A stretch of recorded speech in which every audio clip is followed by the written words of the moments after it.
Hello और welcome student. स्वागत है आपका करण सर फार्मा क्लासेस में। और आज का वीडियो बहुत इंपॉर्टेंट होने वाला है। थंबनेल से आप समझ ही गए होंगे कि आज मैं डिस्कस करने वाला हूं एक ऐसे टॉपिक के बारे में जिसकी रिक्वायरमेंट मुझे काफ़ी समय से आ रही थी। बच्चे कमेंट्स के थ्रू भी मुझसे पूछ रहे थे।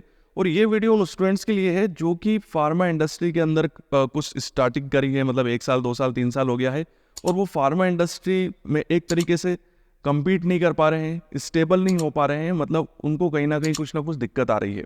तो ये वीडियो उन लोगों के लिए है, साथ ही साथ फ्रेशर्स के लिए भी है।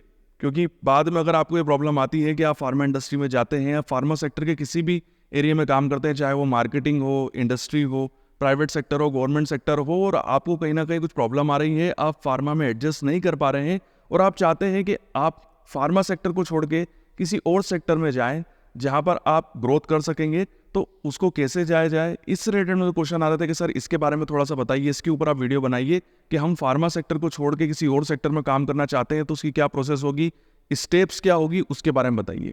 तो आज की वीडियो के अंदर हम यही डिस्कस करेंगे। तो ज़्यादा समय नहीं गवाते हैं और वीडियो स्टार्ट करते हैं। तो यहाँ पर मैं एक चीज़ आपको क्लियर कर दूँ वीडियो स्टार्ट करने से पहले कि आपको अगर फार्मा सेक्टर जम नहीं रहा है, आपने बी फार्मा कर लिया है, एम फार्मा कर लिया है, चाहे आपने इंडस्ट्री में 2 साल 3 साल भी निकाल दिए हैं और अब आपको लग रहा है कि मुझे यार फार्मा में समझ में नहीं आ रहा है, मेरी सैलरी कम है, हो सकता है आगे चल के मुझे ग्रोथ ना मिल पाए और मुझे अपनी लाइन चेंज कर देनी चाहिए, फार्मा सेक्टर छोड़ देना चाहिए। तो इसे आप अकेले नहीं हैं। जी हाँ, काफ़ी ऐसे लोग होते हैं जो कि बी फार्मा करने के बाद, एम फार्मा करने के बाद, यहाँ तक कि फार्मा में 5 साल 6 साल वर्क करने के बावजूद भी वो अपनी सेक्टर को छोड़ देते हैं और किसी और सेक्टर में काम करने लग जाते हैं। तो ऐसा बिल्कुल भी नहीं है कि आप ही केवल अकेले हैं, ऐसे कई लोग हैं। और मतलब मेरा मानना है कई लोगों से मतलब है कि अगर 100 लोगों में से कम मान के चलिए कि 25 से 30% लोग जो होते हैं वो फार्मा सेक्टर में एडजस्ट नहीं कर पाते हैं। वो जब डिग्री करते हैं तब तो उनको कोई ना कोई नॉलेज के थ्रू या कोई उनको गाइड कर देता है जिससे कि वो फार्मा सेक्टर में डिग्री कर लेते हैं और डिग्री करने की वजह से वो फिर फार्मा सेक्टर को कंटिन्यू करते हैं, जॉब करते हैं। बट आगे चल के जब उनको ऐसा लगता है कि मैं इतना ही वर्क कर पाऊंगा, आगे मैं अपनी स्ट्रेंथ नहीं कर पाऊंगा, या उनको फिजिकली प्रॉब्लम होती है, मेंटली प्रॉब्लम होने लग जाती है, या वो इंडस्ट्री में जाके काम नहीं कर सकते हैं, वो अपना घर नहीं छोड़ सकते हैं, उनको अपने होम टाउन में रहना पड़ता है। काफ़ी ऐसे अलग अलग रीज़न होते हैं। तो ऐसा ज़रूर नहीं है कि केवल आप ही इसके बारे में सोच रहे हैं, काफ़ी ऐसे लोग हैं जो कि ऐसा सोचते हैं और उसको करते भी हैं। तो हमको एक एक करके मैं सारे पॉइंट्स क्लियर करूँगा और अगर आप इन सारे पॉइंट्स को फॉलो करते हैं तो आप ज़रूर एक दूसरे सेक्टर में जा पाएंगे और वहाँ पर स्टेबल हो पाएंगे। तो चलिए सबसे पहले पॉइंट के ऊपर डिस्कशन करते हैं। जो पहला पॉइंट होगा वो होगा सेल्फ असेसमेंट का। जी हाँ, हमको पहले अपने आप को सेल्फ असेस करना होगा कि मुझे कौन सा सेक्टर अच्छा लगता है, कहाँ पर मुझे जाना चाहिए। सबसे पहले अपने आप से ये क्वेश्चन पूछना है कि मुझे कौन सा सेक्टर अच्छा लगता है। एग्जाम्पल के लिए अगर आपको ऐसा लगता है कि मुझे कॉमर्स सेक्टर के अंदर जाना चाहिए, मुझे HR के अंदर वर्क करना है, मुझे मार्केटिंग के अंदर वर्क करना है, या हो सकता है कि आपकी कोई हॉबी हो। एग्जाम्पल के लिए अगर आपको एंकरिंग करना अच्छा लगता है और आप चाहते हैं कि मैं रेडियो में वर्क करूं, आपको सिंगिंग अच्छी लगती है, आपको कोई भी स्किल है जो कि आपके अंदर पहले से थी, तो वो आपको सेल्फ असेसमेंट करना होगा। हो सकता है कॉलेज के अंदर आपने वो स्किल फॉलो की हुई हो और उसमें आपने काफ़ी अवार्ड भी जीते हो। तो इस तरीके से आपको सबसे पहले क्या करना है, अपना मूल्यांकन करना है। It is called self assessment. यहाँ पर आप एक काम और कर सकते हैं कि अगर आपने इंडस्ट्री के अंदर एक पर्टिकुलर सेक्टर के अंदर काम किया, एग्जाम्पल के लिए आपने प्रोजेक्ट मैनेजमेंट देखा है या डाटा हैंडलिंग करी है जिसे हम डाटा एनालिसिस कहते हैं, या रेगुलेटरी से रिलेटेड वर्क किया है जिसे हम रेगुलेटरी नॉलेज कहते हैं, या आपने साइंटिफिकली वर्क किया है, आपकी एक्सपर्टीज जो है वो साइंटिफिकली वर्क में है, आपने QC लेबोरेटरी के अंदर काम किया है, तो वो काम जो है वो आप अपने दूसरे प्रोफेशन के अंदर भी कर सकते हैं। तो आप इस तरीके का प्रोफेशन भी चुन सकते हैं जहाँ पर आपको ये नॉलेज जो है वो काम आए। तो ये आपके लिए काफ़ी अच्छा होगा कि आपकी जो एक्सपर्टी है, जो आपने फार्मा के अंदर जो टाइम दिया है, वहाँ से जो भी आपने सीखा है, जो स्किल डेवलप की है, वो आप अपने दूसरे सेक्टर के अंदर भी यूज़ कर सकते हैं। तो इस तरीके से भी आप फार्मा इंडस्ट्री को छोड़ के दूसरे सेक्टर के अंदर जा सकते हैं। यहाँ पर एक चीज़ आपको समझनी होगी कि आप फार्मा इंडस्ट्री क्यों छोड़ना चाहते हैं। तो इसके लिए आप क्या करो, एक कागज़ लो, एक पेन लो और उसमें लिखो कि मैं क्या ऐसा रीज़न है जिसकी वजह से मैं फार्मा इंडस्ट्री छोड़ना चाहता हूँ। एग्जाम्पल के लिए कि आपको मेंटल स्ट्रेस है, ये भी हो सकता है, आपके फिजिकल कोई ना कोई प्रॉब्लम आ रही है, आपके हेल्थ के रिलेटेड कोई प्रॉब्लम आ रही है, ये भी रीज़न हो सकता है, आपको फाइनेंशियली कोई प्रॉब्लम आ रही है, जितना पैसा आप चाहते हैं उतना आपको नहीं मिल पा रहा है, ये भी एक रीज़न हो सकता है, आपको टाइमिंग में दिक्कत आ रही है, हो सकता है आपकी नाइट शिफ्ट लग जाती हो और उस वजह से आप उसमें एडजस्ट नहीं कर पा रहे हो, ये भी एक रीज़न हो सकता है। मतलब आपको सारे रीज़न उसमें लिखने हैं। अब आपको क्या करना है कि ये सारे रीज़न लिखने के बाद आप जिस सेक्टर में जाना चाहते हो उस सेक्टर में सोचो कि उस सेक्टर में क्या ये प्रॉब्लम तो नहीं आएगी। अगर ये प्रॉब्लम नहीं आ रही है तो आप उस सेक्टर को चुनो। अगर ये सेम प्रॉब्लम उस दूसरे सेक्टर के अंदर भी आने वाली है जिस सेक्टर को आप चूज कर रहे हो फार्मा के बाद, तो फिर मतलब ही नहीं है। तो कोशिश करें कि आप सबसे पहले अपने आप का सेल्फ असेसमेंट करें, क्योंकि देखिए आप फार्मा सेक्टर क्यों छोड़ रहे हो, क्योंकि आप परेशान हो रहे हो, आप उसमें एडजस्ट नहीं कर पा रहे हो। वो परेशानी कोई भी हो सकती है, तो आप दूसरे सेक्टर के अंदर भी वो परेशानी अगर आपके पास आएगी तो फिर कोई मतलब नहीं है दूसरे सेक्टर में जाने का। तो आपको ऐसा सेक्टर चूज करना है जहां पर आपको ये प्रॉब्लम ना आए जो कि आप फार्मा के अंदर फेस कर रहे हो। और ये तब होगा जब अपना खुद का क्या कर पाएंगे, सेल्फ असेसमेंट कर पाएंगे। अपनी प्रॉब्लम अपने आप से ही पूछिए, पेज पे लिखिए, और जिस सेक्टर के अंदर आप जाना चाहते हैं, जो आपको अच्छा लगता है, उसके अंदर ये प्रॉब्लम नहीं होनी चाहिए। वो कोई भी रीज़न हो, आपकी नंबर 1 प्रॉब्लम जो सबसे बड़ी प्रॉब्लम है वो आपको पॉइंट 1 पे लिखना है, फिर पॉइंट 2 पे उसके बाद, इस तरीके से आपको लिखना है। ऐसा नहीं कि जो सबसे बड़ी प्रॉब्लम है जिसकी वजह से आप फार्मा सेक्टर छोड़ रहे हो वो आप सबसे नीचे लिखो। नहीं, जैसे एग्जांपल के फाइनेंशियल, सबसे ज़्यादा फार्मा सेक्टर के अंदर पैसे से रिलेटेड प्रॉब्लम आती है, उसके बाद मेंटली स्ट्रेस आता है। इंडस्ट्री की बात कर रहा हूँ मैं।